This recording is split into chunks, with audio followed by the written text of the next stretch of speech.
Traveling north on US 301 this Sunday morning, I had gotten word that there were two southbounds on the S-line. One south of Waldo, the other coming to Spar. Coleman was where I thought I could meet them if these scattered rain showers cooperated.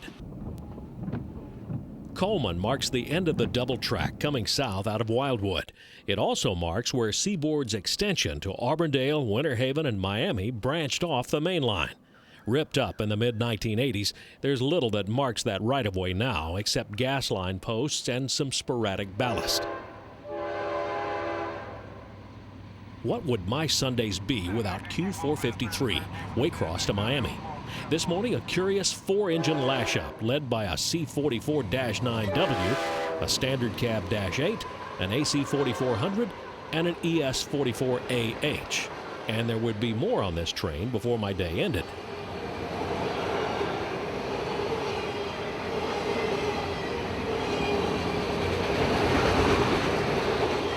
The largest cut on 453 today was a conspicuous block of loaded auto racks. That's got to be a good economic sign.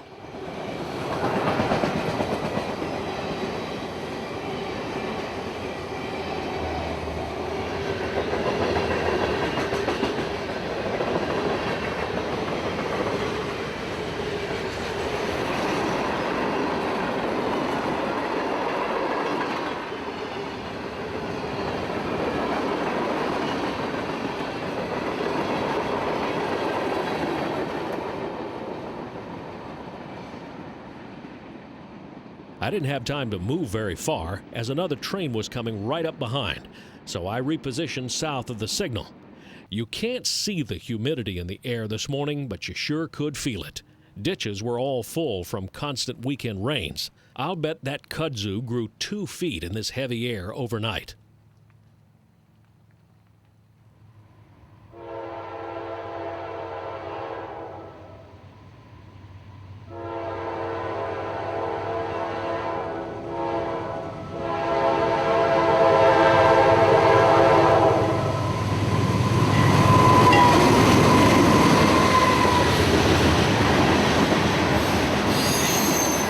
At about 10:30 came K721, an aggregate train headed for Winston.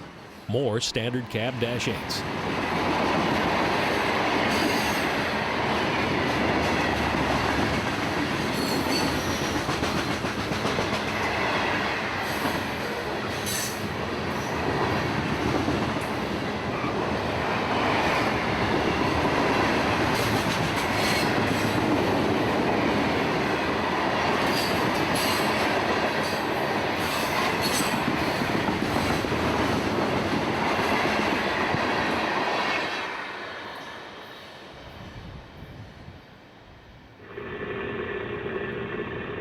My next move was to catch the juice train somewhere along the S-line, but something I heard on the radio diverted me to Lakeland.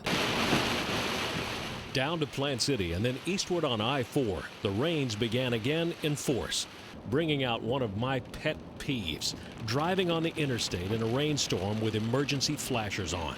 I really wish drivers would not do this. It only makes things worse, and it's illegal.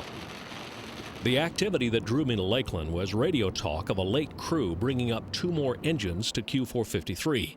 If they were adding locomotives, it would have to be done at Lakeland Junction, and there's a new vantage point right overhead. The new George Jenkins Highway overpass is nearing completion, and just below sat 453's engines, already cut off from the train. Moments later, 453's outbound crew came up the hill from Winston Yard with those extra engines.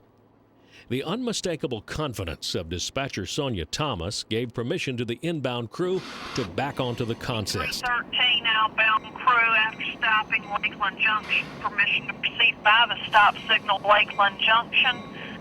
Moving northbound, south leg of the Y to the main track. Switch in motor position. Train ahead, SDT. Over.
Both crews then swapped out, the inbound crew waiting for the crew bus. The new overpass gives a new vista never before seen. South Lakeland, the brickyard on Main Street, the concrete plant, and the signal at Lakeland Connection. The open space to the left is now vacant land where the giant Florida tile plant once stood.